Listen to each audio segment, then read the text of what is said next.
ఏర్పడి 2 సంవత్సరాలు అయిన దానికి ప్రజలకు ఏ విధంగా వెన్నుపోటు పొడిచి ఏ విధంగా మోసం చేసి దగా చేసి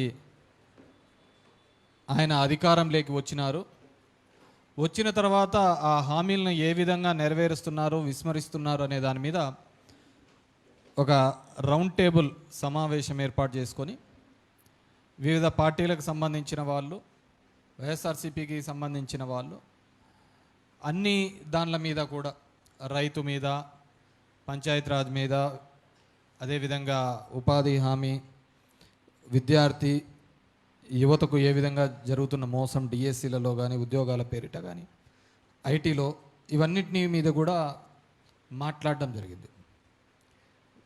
అదేవిధంగా ఏ విధంగా మన ప్రభుత్వంలో మంచి జరిగిందో కూడా ఒకసారి మనమందరం కూడా మాట్లాడదాం.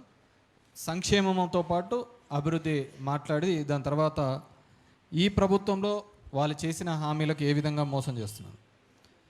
మనము ప్రత్యక్షంగా నేరుగా అకౌంట్లలో, ఇండైరెక్ట్గా వివిధ మార్గాల ద్వారా పేద ప్రజలకు న్యాయం చేసేవి కొన్ని పథకాల పేర్లు చెప్తాను.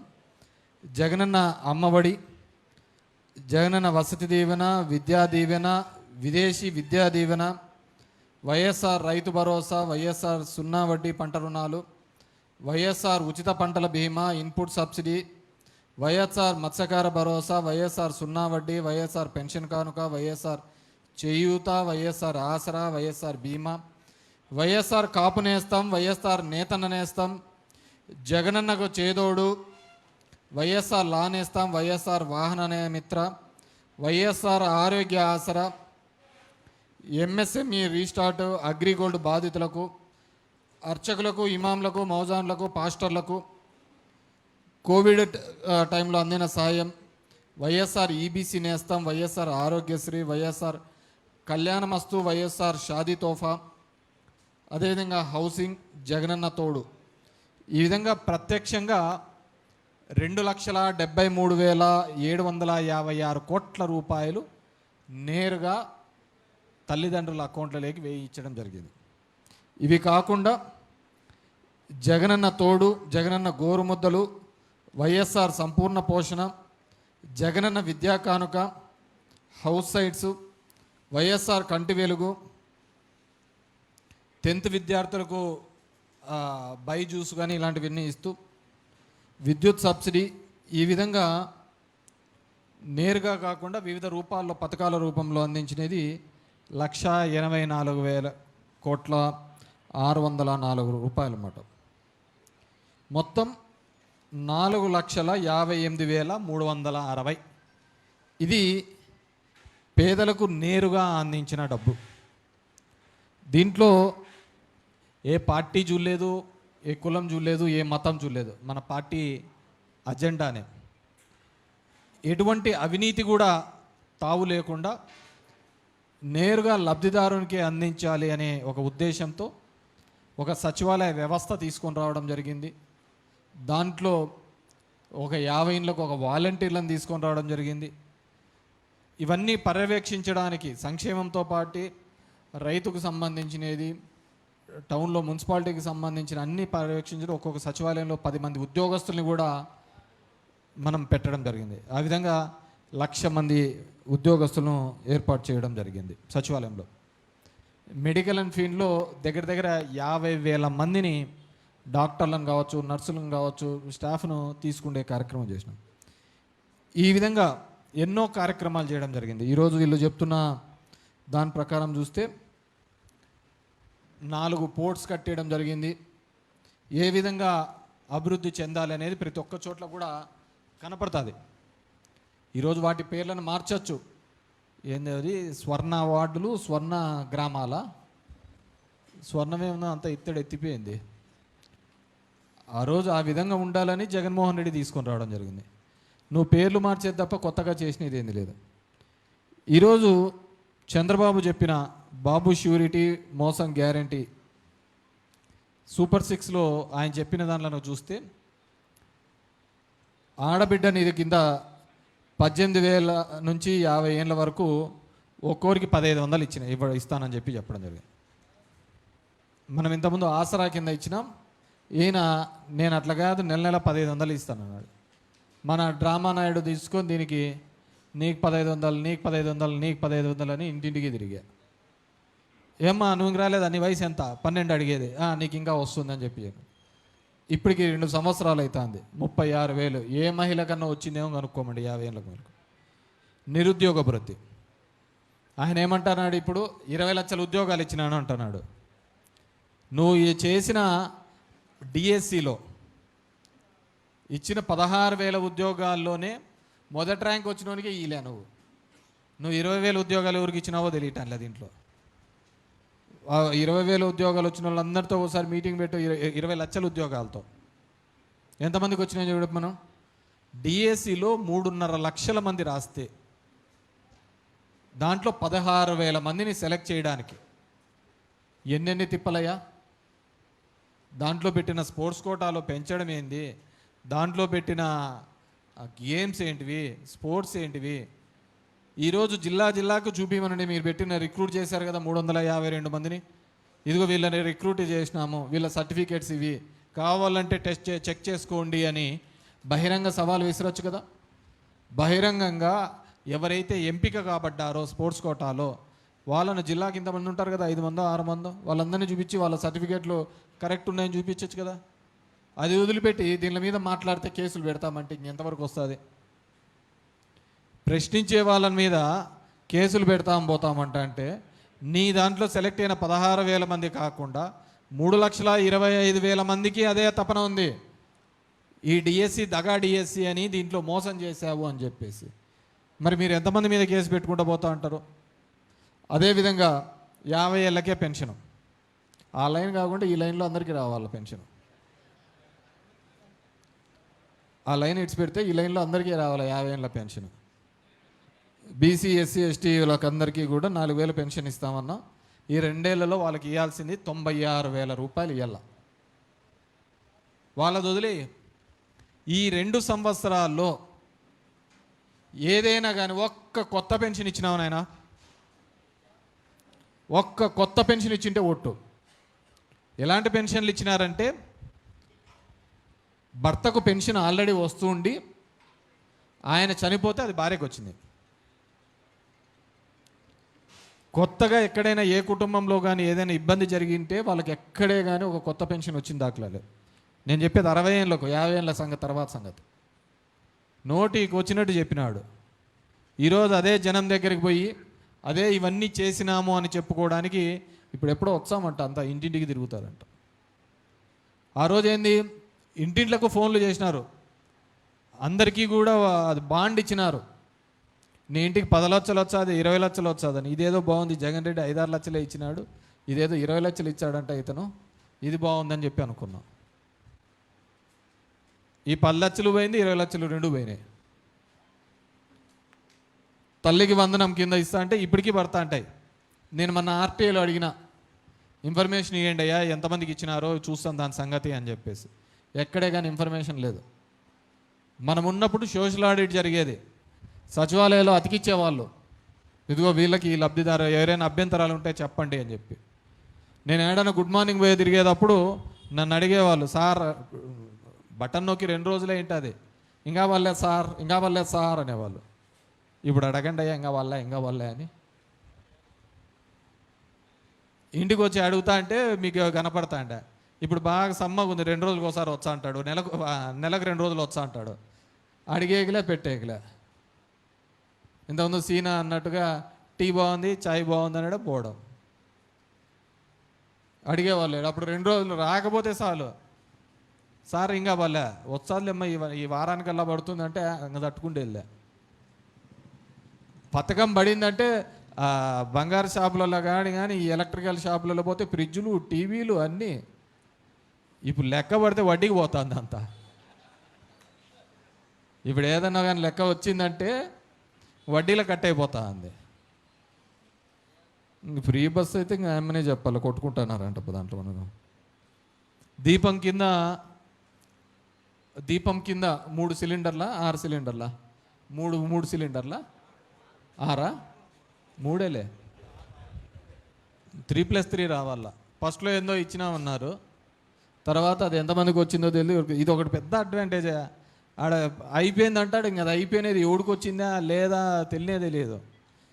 అన్నదాత సుఖీభవ 20,000 40,000. ఈ సుఖీభవ తర్వాత కానీ అసలు పంటకు గిట్టుబాటు ధర లేదు. మేము చీని 18,000తో అమ్మినాం, ఈరోజు 1,00,000 ఉంది. దాన్ని ఎవరు నిర్ణయిస్తారో తెలియదు. 5 రూపాయలు అరటిపండు లేక దున్నేసుకున్న కాలాలు.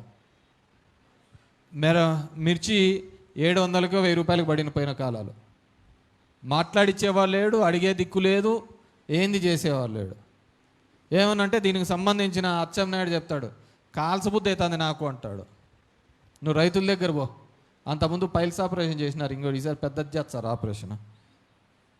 అంటే అంత నిస్సిగ్గుగా ప్రతి వ్యవస్థను కూడా నిర్వీర్యం చేస్తూ, విద్యా వ్యవస్థలో ఈరోజు నువ్వు పెద్ద నేను ఎప్పుడు చెప్తూ ఉంటా, మనం పెట్టుబడి పెట్టాల్సింది ఏదైనా ఉంటే విద్యార్థుల మీద, చదువు మీద పెట్టుబడి పెట్టాలి. చదువు మీద పెట్టుబడి కంటే కూడా ఇంకే పెద్ద పెట్టుబడి కాదు, విద్య వైద్యం. నువ్వు మంచి విద్యనిస్తే అతన్నే ఆకాశం అంత ఎత్తు ఎదుగుతాడు. ఆ విద్యను కల్పించడానికి నానా పాటలు వన్నాం. డైరెక్ట్గా గతంలో చంద్రబాబు నాయుడు గారు 14 నుంచి 1800 కోట్లు బకాయి పెడితే నేరుగా మళ్ళీ ప్రభుత్వం వచ్చిన తర్వాత బకాయి అంతా చీర్చి, ఇలా కాదు అది తల్లిదండ్రుల అకౌంట్లోనే వేస్తే వాళ్లకు బాధ్యత ఉంటుంది, వాళ్ళు కూడా నేరుగా పోయి అక్కడ అడుగుతారు అని చెప్పేసి వాళ్ళ అకౌంట్లలో వేసిన. వీళ్ళందరూ ఏం చేసినారు, మాకు అట్లా కాదు, వాళ్ళు బేరమాడి 1,000-2,000 తగ్గించారు అని చెప్పేసి స్కూల్ యాజమాన్యం అంతా కోర్టుకు పోయింది. నేరుగా మాకేంది అంతకంటే అదృష్టం ఏం కావాలా. ఇప్పటికి 4,000 కోట్లు బకాయి వాళ్ళకు. తల్లిదండ్రులు నేను కదా, మన ఆంధ్రజ్యోతిలోనే వచ్చింది, సర్టిఫికెట్లు ఇవ్వటం లేదు అంట. ఎందుకు ఇచ్చారు? వాళ్ళు కాలేజీలు స్టాఫ్కు ఫీజులు ఇవ్వాలా, వాళ్ళు మెయింటెనెన్స్కి ఫీజులు కట్టుకోవాలా, నువ్వుగా ఫీజులు ఇవ్వకపోతుంది ఏ విధంగా వస్తా ఉంటుంది? విద్యా వ్యవస్థను సంపూర్ణంగా నాశనం చేసి పెట్టేసినాడు. ఈరోజు ఆ పద్ధతి లేదు. నేను ఎక్కడో చూసినా సత్యకుమార్ చెప్తా అంటే, గతంలో 19 నుంచి 24లో ధర్మవరంలో 3 కోట్ల రూపాయల వరకు మాత్రమే సీఎంఆర్ఎఫ్ రిలీఫ్ వచ్చింది. నేను వచ్చిన 2 ఏళ్లలోనే 9 కోట్ల సీఎం రిలీఫ్ తీసుకొని వచ్చినానని ఎప్పుడు ఎక్కడో చూసా. గుడ్, బాగా మంచిదే ఉంది. అది 3 కోట్లు కాదయా, మేము మొత్తం 5 ఏళ్లలో 5 కోట్లు ఎంతో ఇప్పించే కార్యక్రమం చేసినాం. కానీ ఎందుకు సీఎంఆర్ఎఫ్లు ఎక్కువ వస్తున్నాయి? హాస్పిటల్లో ఆరోగ్యశ్రీకి నీకు చేర్చుకోకుంటేనే కదా వచ్చేది. బిల్లులు ఎందుకు వచ్చాయి చెప్పు? ఫ్రీగా హాస్పిటల్ పోతే జరిగితే సీఎంఆర్ఎఫ్ రాదు కదా. అంటే నీ శాఖలోనే నువ్వు నిర్వహించే ఆరోగ్యశ్రీలోనే సరిగ్గా నిర్వహించడం లేదు కాబట్టి బిల్లులు తీసుకొని వస్తున్నారు. ఆడ కట్టి లెక్క కట్టి తీసుకొని వస్తున్నారు. ఆ కట్టిన దానిలో 100% ఏం రాదు, ఇచ్చేది 60-70 ఎంత శాతం ఇస్తారు. ఫ్రీగా ఆరోగ్యం రావాల్సిన చోట డబ్బులు కట్టి ఆరోగ్యం చేయించుకుంటారు, నీ దగ్గరకు వచ్చి రీఎంబర్స్. దానికి సంబరాలు కాదు చేసుకోవాల్సింది, బాధపడాలా. సీఎంఆర్ఎఫ్లు తగ్గల్లా, ఆరోగ్యశ్రీ సేవలు పెరగాలి. అది ఉచిత వైద్యానికి ఏదైనా అర్థం ఉంటుంది. అది వదిలిపెట్టేసి పడేసినారు. అంటే విద్యారంగం కావచ్చు, వైద్య రంగం కావచ్చు, మనం ఏదైనా కానీ మాట్లాడినామంటే దాని మీద ఒకటి చెప్తాడు, గొడ్డలి పార్టీ. నువ్వేదయ్యా పెన్షన్ రాలేదంటే గొడ్డలి పార్టీ. ఇంకేందయ్యా ఇక్కడ గొడవలు చేస్తున్నా, మమ్మల్ని ఇబ్బంది పెడుతున్నారు అని ఏదైనా పోస్ట్ పెట్టినామంటే మీది గొడ్డలి పార్టీ. అంటే మిమ్మల్ని దానికోసం కాదు కదా, ఏదో ఈ రాష్ట్రం అంతా నాశనం అయిపోయిందని చెప్పేసి, శ్రీలంక అయిపోయిందని చెప్పేసి మీరందరూ కూడా తీసుకొని రావడానికి వచ్చినారు.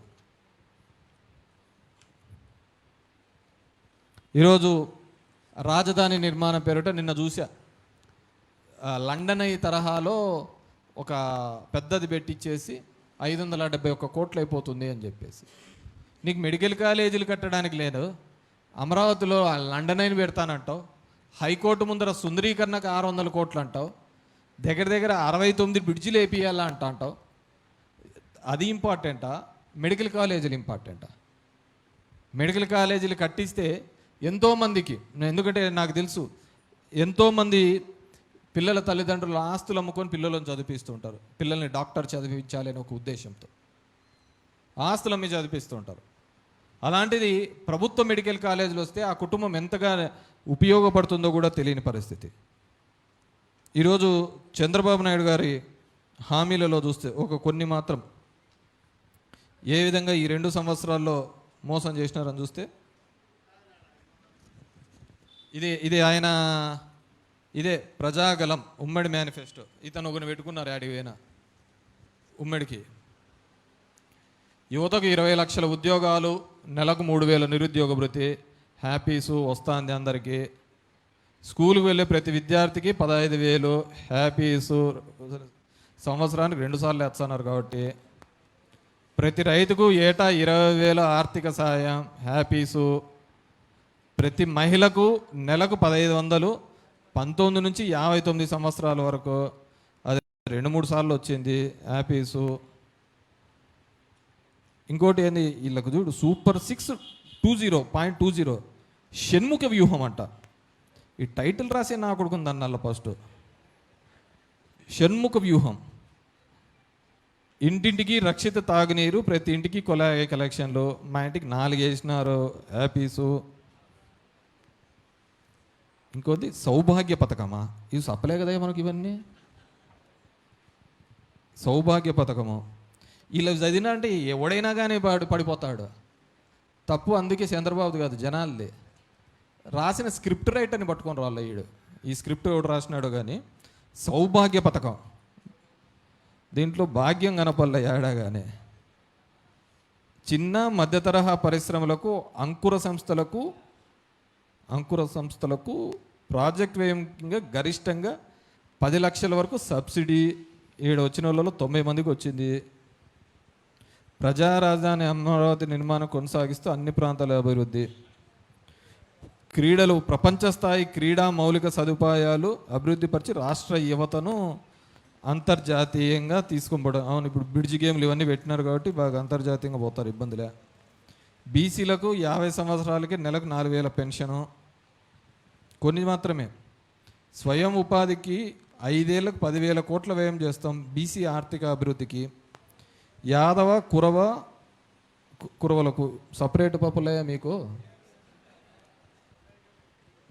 అత్యాధునిక ప్రమాణాలతో గొర్రెల పెంపకం యూనిట్ల స్థాపనకు రాయితీలు, గొర్రెల మేకల పెంపకం యూనిట్కి బీమా సౌకర్యం. వెరీ హ్యాపీసు. చేనేత ఉత్పత్తులపై జీఎస్టీ రియంబర్స్ చేస్తాం. నాకు తెలిసి అందరు పెట్టుకున్నారు, ఏడబెట్టుకోలేక అల్లాడుతున్నారు వీళ్ళు. దేవాలయాల్లో పనిచేసే నాయి బ్రాహ్మణులకు 25,000 గౌరవ వేతనం అంట. అబ్బో.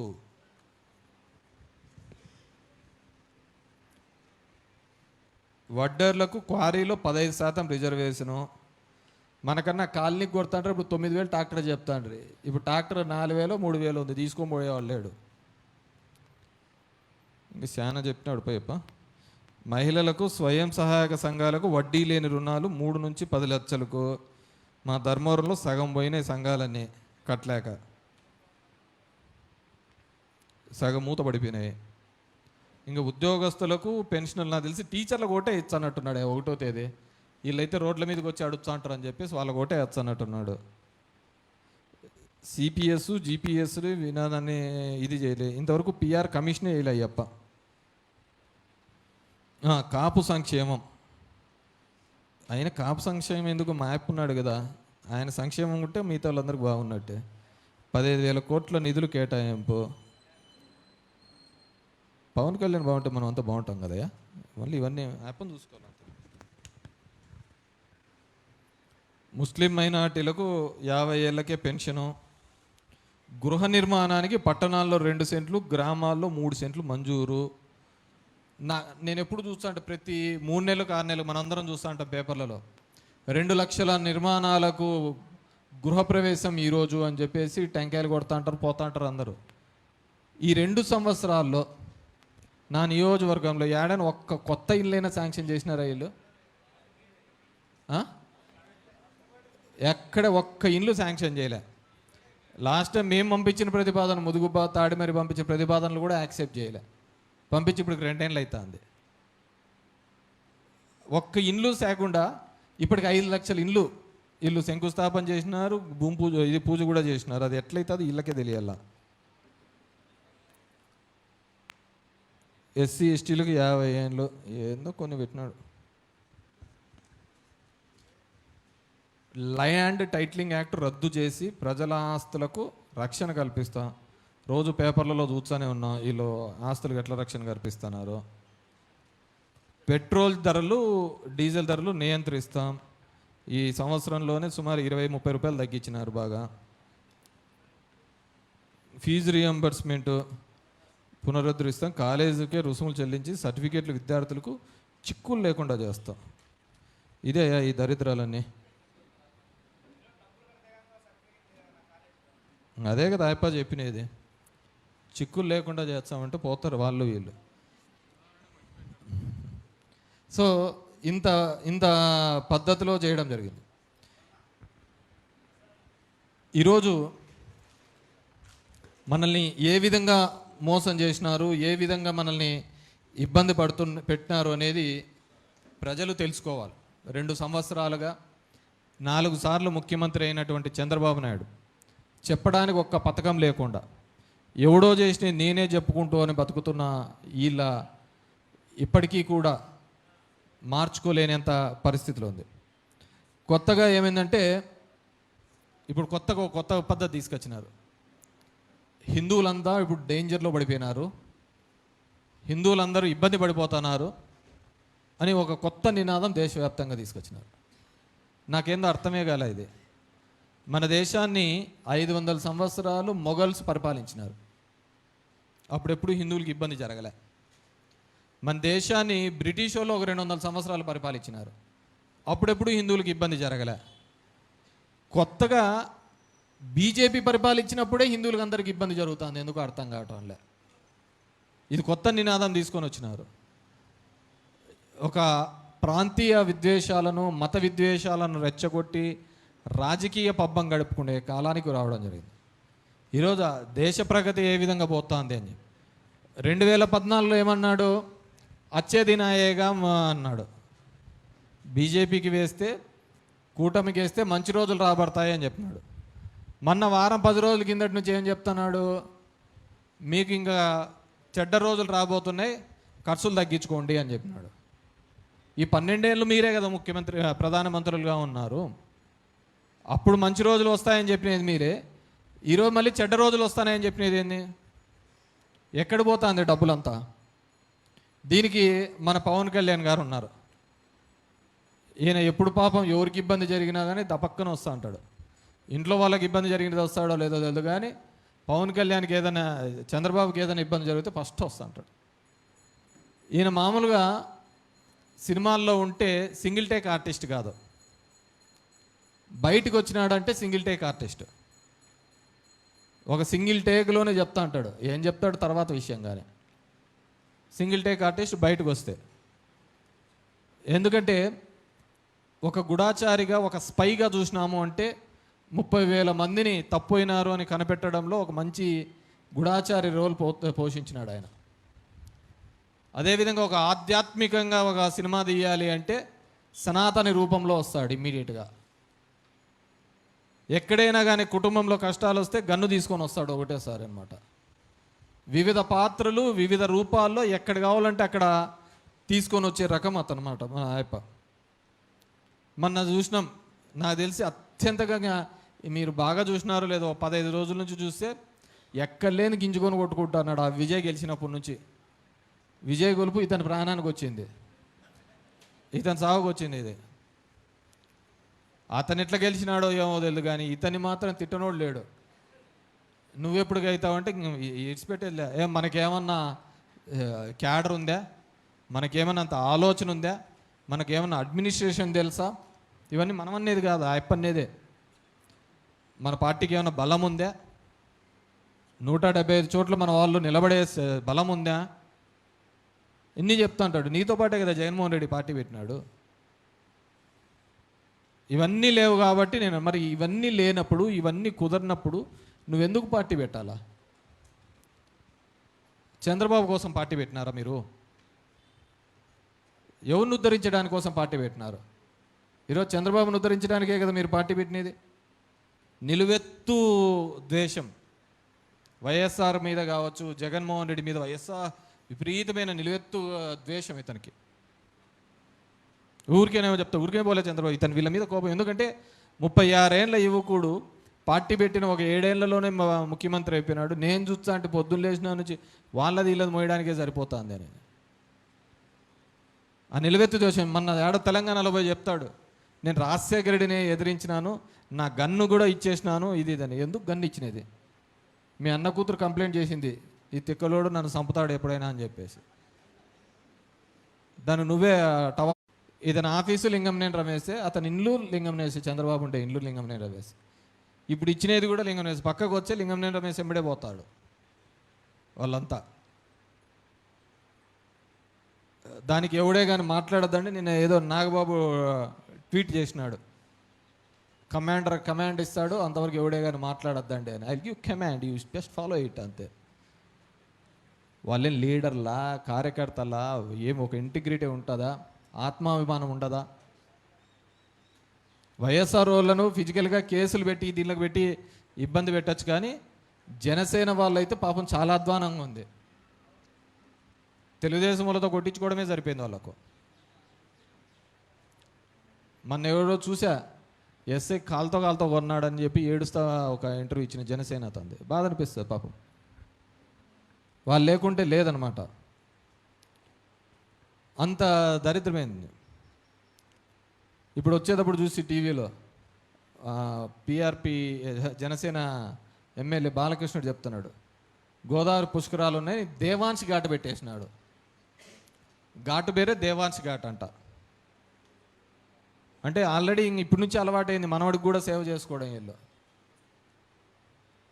అది ఒక పార్టీ కిందకి లెక్కేస్తారా మీద చెప్తున్నారు. ఎందుకంటే మనమందరం కూడా ఆలోచించుకోవాల్సిన అవసరం ఉంది. చంద్రబాబు చేసిన అప్పులు ఎక్కడికి పోయినాయి, ఎక్కడ ఖర్చు పెడుతున్నాడు, దుబారా ఖర్చులు అమరావతి పేరు మీద ఏ విధంగా దోచుకుంటున్నాడు, కట్టిన బిల్డింగ్లే కట్టుకుంటా ఆ ప్రాంతంలో ఆ రోజు టెండర్లు వేయాలన్నా ఇది వేయాలన్నా కానీ మళ్ళీ కాంపిటీషన్ పెట్టి తగ్గించాలనే వాళ్ళు. ఇప్పుడు అట్లా ఏం లేదు, అంతా ఎక్సెస్ ఎంత డబ్బులు వస్తా అంటాయి అని చెప్పేసి 8% ఎంతో అని చెప్పేసి ఇష్టానుసారం రేట్లు పెంచుకుంటావు పోయిన పరిస్థితి. మళ్ళీ ఏమంటే సంపద సృష్టి, వాళ్ళు క్లారిటీతోనే ఉన్నారు. సంపద సృష్టి అంటే మనం రాష్ట్రానికి అనుకున్నాం, వాళ్ళకు చేర్చుకుంటే మనకు గుర్తించలేవు. అన్నీ అట్లా సైలెంట్ చేస్తా అంటాడు, మనం తిక్కోలం పడి దాని వెంబడి తిరుగుతా పోతాం పరిస్థితి. అంతటి ఇబ్బందికరమైన పరిస్థితి. ఈరోజు దేశంలో చూస్తే నీట్ పరీక్ష రాస్తే 22 లక్షల మంది పరీక్షలు రాస్తే దాంట్లో పేపర్ లీకు, మాట్లాడలేని యువతగా తయారైపోయింది అంత పరిస్థితి. సిబిఎస్ఈలో తప్పిదాలు 5.5 లక్షల మంది రాస్తే ఆన్లైన్ పేపర్ దీంట్లో లేక రాస్తే లేదు. నీట్ పరీక్ష ఈ 10 ఏళ్లలో 4 సార్లు లీక్ అయిపోయింది. మాట్లాడలేడు, ప్రశ్నించలేదు. ఉపాధి హామీ పథకంలో నిర్వీర్యమైపోయింది. ఈ నెల నుంచి మొదలు పెడుతున్నామని చెప్పి ఇచ్చారు, జూలై 1 నుంచి తెలుస్తుంది ఏ విధంగా ఉపాధి హామీలోను. మొత్తం అంతా జీరాంజీ, అంత అవినీతిగా అయ్యే పరిస్థితి ఉంది. ఎందుకంటే నాకెందుకో బాధ అనిపిస్తుంది. మాట్లాడాల్సిన యువత ఈ గింజీస్ ఎవడు మాట్లాడటంలే. 22 లక్షల మందికి నీట్. ఎందుకంటే ఒకరి ఎగ్జామ్ కోసము లాంగ్ టర్మ్ తీసుకొని నీట్ కోసం ప్రిపేర్ చేస్తే పేపర్ లీక్ అయిపోయిందంటే ఏం చేసుకోవడానికి? దేశ చరిత్రలో ఎప్పుడు ఉండదు, ఎయిర్ ఫోర్స్లో పెట్టి పేపర్లు పంపించినామని చెప్పి చెప్తున్నారు. అంత దరిద్రంగా ఉంది ఈ దేశం. అంత ఇబ్బంది పట్టే పరిస్థితులు వస్తున్నాయి. ఇప్పుడు చెట్లు నాటుతున్నారు అంటున్నారు, బాగుంది, తల్లి పేరుతో ఒక చెట్టు నాటల్లా అనేది. మరి ఎవరి పేరు మీద అదాని అన్ని చెట్లు కొట్టేస్తున్నాడు? తల్లి పేరు మీద ఒక చెట్టు నాటడంలో తప్పులే.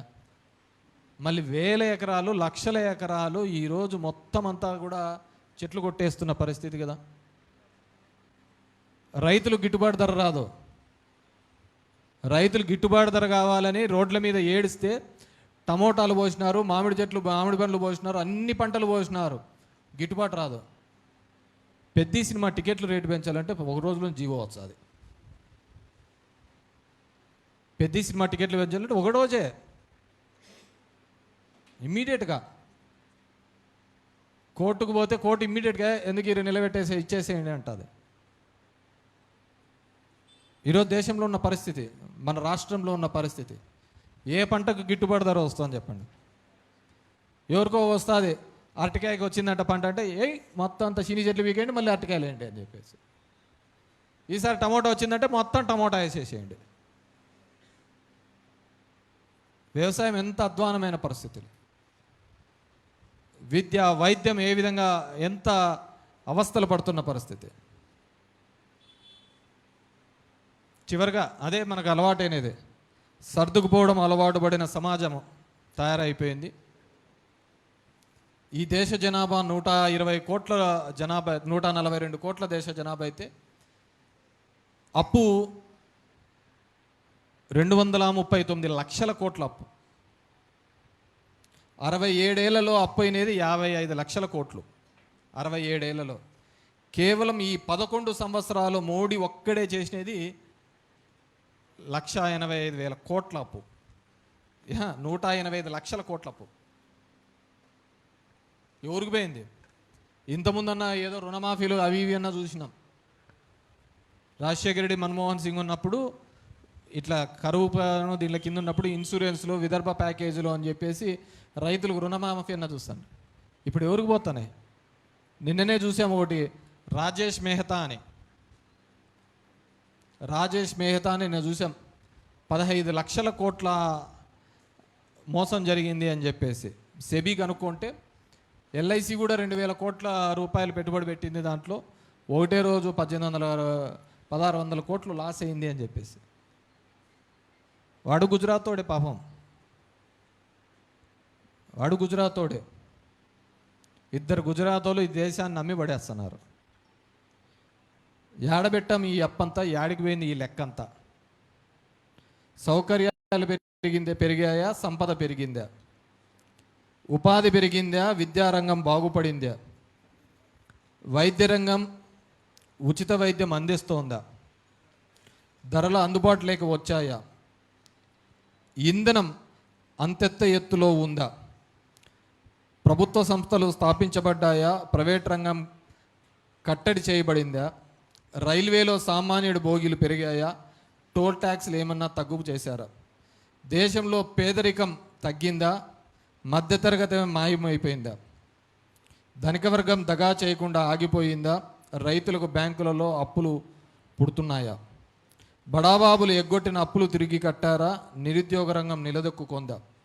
ఉత్పత్తి రంగం ఊపందుకుందా? ఇదంతా ఎవరి ఖాతా లేకపోతుంది.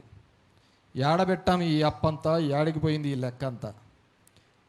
ఎక్కడికి పోయారు ఈ దేశభక్తులంతా? మూగబోయిందా ఈ మేధావి వర్గం అంతా? మనం ప్రశ్నించకపోతే భవిష్యత్తులో అంతా కూడా మన జీవితాలు ప్రశ్నార్థకమయ్యే పరిస్థితి ఉంది. అలాంటి దౌర్భాగ్యమైన పరిస్థితులలో ఈరోజు ఉందాం. అంత ఇబ్బందికరమైన పరిస్థితి. ఎందుకంటే నేను చూశాను, చంద్రబాబు నాయుడు గారు, లోకేష్ ఇక్కడ చూసినప్పుడు నేను ఆయిల్ ప్రైజులు తగ్గిస్తాను. క్రూడ్ ఆయిల్ ప్రైజు రష్యా 54 అమ్మేది బ్యారెల్కి, $54 అమ్ముతూ ఉంటే మనం కొనేవాళ్ళం. రష్యాకు మనకు 30-40 సంవత్సరాల సంబంధాలు ఉండేది. అమెరికా చెప్పింది, నువ్వు వాళ్ళ దగ్గర కొనొద్దండి అని. కొండం మానేసినాం.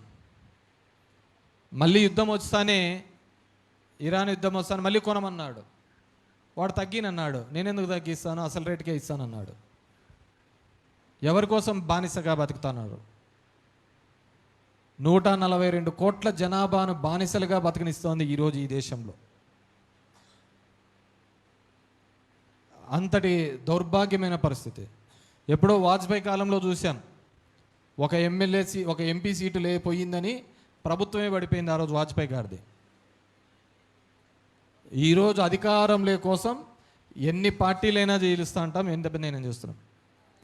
మొన్న జరిగిన సమాజ్వాదీ పార్టీ షిండే దగ్గర మొదలు పెడితే ఈరోజు తృణమూల పార్టీలో జరిగే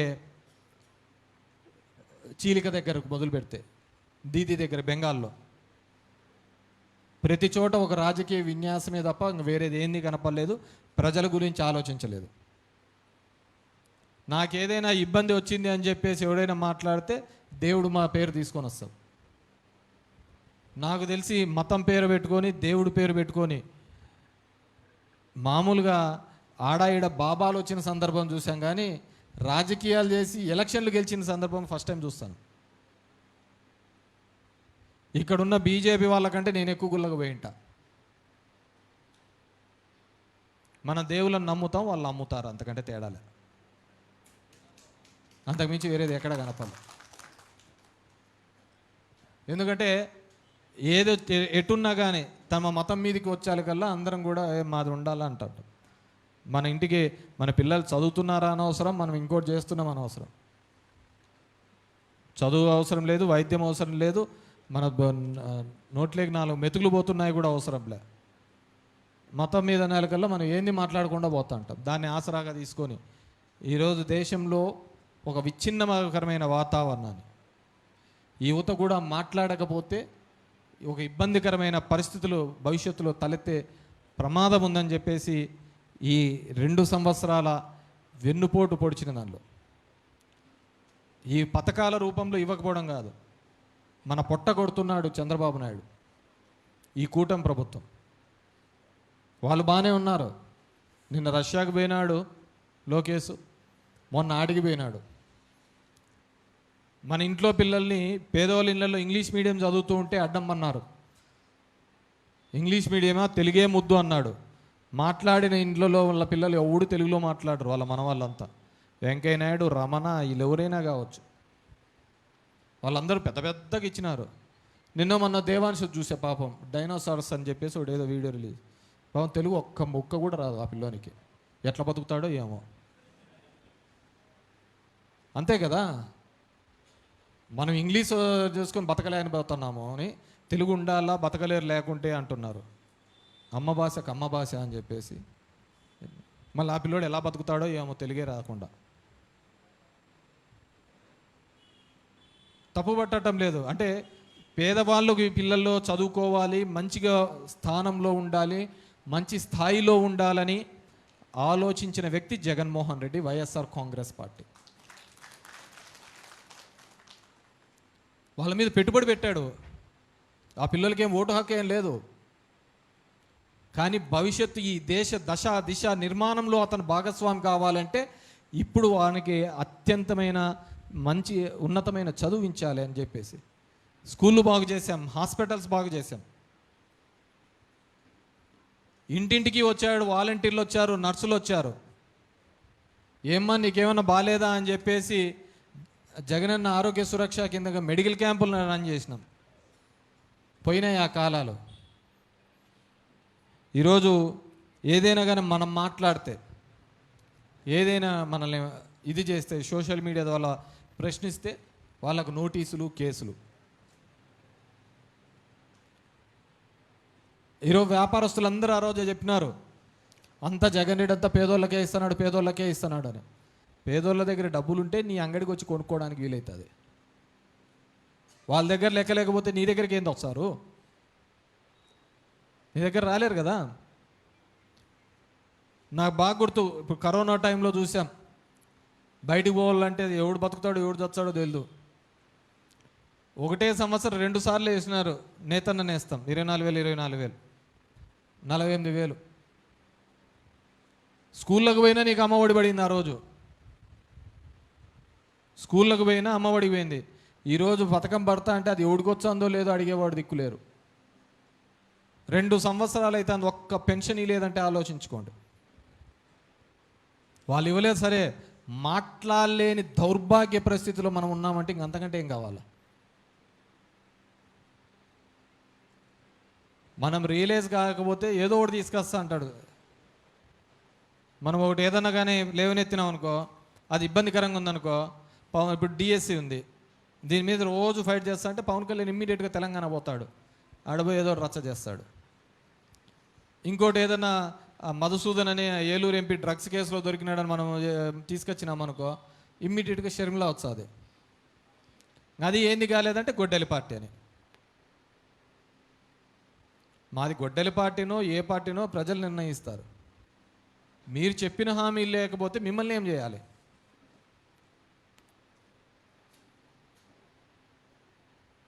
కాబట్టి ఈ 2 సంవత్సరాలు ప్రతి ఒక్కరు కూడా దగాపడ్డారు.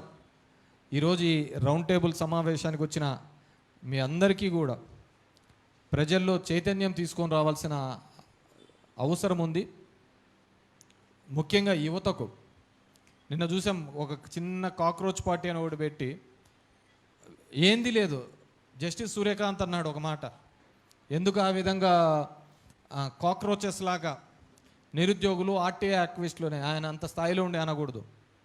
ఆయన అన్నాడు, దానికి నిరుద్యోగ యువత అంతా కూడా ఒక ప్లాట్ఫామ్ మీద వచ్చి చిన్న కాక్రోచ్ పార్టీ అని పెడితే, ఈరోజు వచ్చినట్టున్నాడు జంతర్ మంతర్లో అభిషేక్,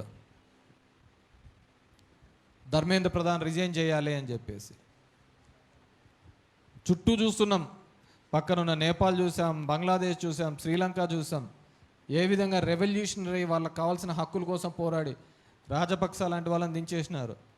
ఆమెను అక్కడి నుంచి బంగ్లాదేశ్ నుంచి తరిమి ఇక్కడికి వచ్చింది. కానీ మన దేశంలో మతం అనే దాని మీద, ఛాందాసం, కులం, మతం అనే దాని మీద కొడుతున్నామే తప్ప అభివృద్ధి మీద పరుగు వేయటం లేదు. నిన్న ఎవరో ఎకనామిక్ అడ్వైజర్ చూసా, మోడీ దాంట్లో ఫైనాన్షియల్ అడ్వైజర్, డాలర్ క్షీణించిపోతుంది అంటే నిర్మలా సీతారామన్ డాలర్ కాదు మన రూపాయి క్షీణిస్తోంది అంటే, లేదు మన రూపాయి బాగుంది డాలర్ బలపడుతోంది అన్నారు. అంతకంటే ఏం చెప్పాలా? ఇంకో ఆమె చెప్తుంది ఇట్స్ ఏ నెంబర్ అని చెప్పేసి. దరిద్రం ఏందో తెలుసా? పాకిస్తాన్ కంటే ఈ సంవత్సరం పాకిస్తాన్ కంటే మన రూపాయి 12% పడిపోయింది.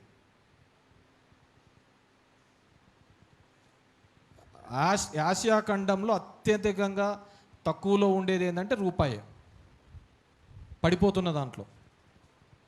పొద్దున్న లేచిన నుంచి ఎత్తిపోయిన పాకిస్తాన్తో పోటీ ఎందుకు? అభివృద్ధిలో పరుగులు తీస్తున్నటువంటి చైనా, జపాన్, మిగతా దానిలతో పోటీ పడాలి కదా. జిఎస్డిపిలో పక్కనున్న బంగ్లాదేశ్ ఇంకా బాగా ముందుకు పోతుంది, వాటి మీద పరుగులు పెట్టాలి కదా. లేకపోతే ఏమి మిగిలించం, ఈ దేశంలో ఒక ప్రశ్నార్థకంగానే మిగిలిపోతాం అంతే. కాబట్టి వీటన్నిటి మీద కూడా నిరసన తెలుపుతూ ఈ నెల అంటే వచ్చే 12వ తేదీ మనము వైఎస్ఆర్ కాంగ్రెస్ పార్టీ తరపున వెన్నుపోటుకు 2 సంవత్సరాల పేరిట ర్యాలీ చేపట్టబోతున్నాం. దానికి ప్రతి ఒక్కరు కూడా హాజరు కావాలని చెప్పేసి మీ అందరికీ కూడా పేరు పేరున తెలియజేసుకుంటూ, ఖచ్చితంగా హామీలను అమలుకు కోసం ఈ ప్రభుత్వం మీద ఒత్తిడి తీసుకోవాల్సిన బాధ్యత మన మీద ఉంది. ఏ విధంగా మోసం చేస్తున్నారని, అదేవిధంగా దేశం ఏ విధంగా వెనకబడిపోతోంది అనే దాని మీద అందరం చర్చించుకోకపోతే ఖచ్చితంగా ఈ దేశ ప్రజలకు ఒక ప్రశ్నార్థకంగానే మనం మిగిలిపోయే ప్రమాదం ఉందని చెప్పేసి తెలియజేసుకుంటూ, ఈ రౌండ్ టేబుల్ సమావేశానికి విచ్చేసిన మీ అందరికీ కూడా మరొక్కసారి పేరు పేరున ధన్యవాదాలు తెలియజేసుకుంటున్నాం.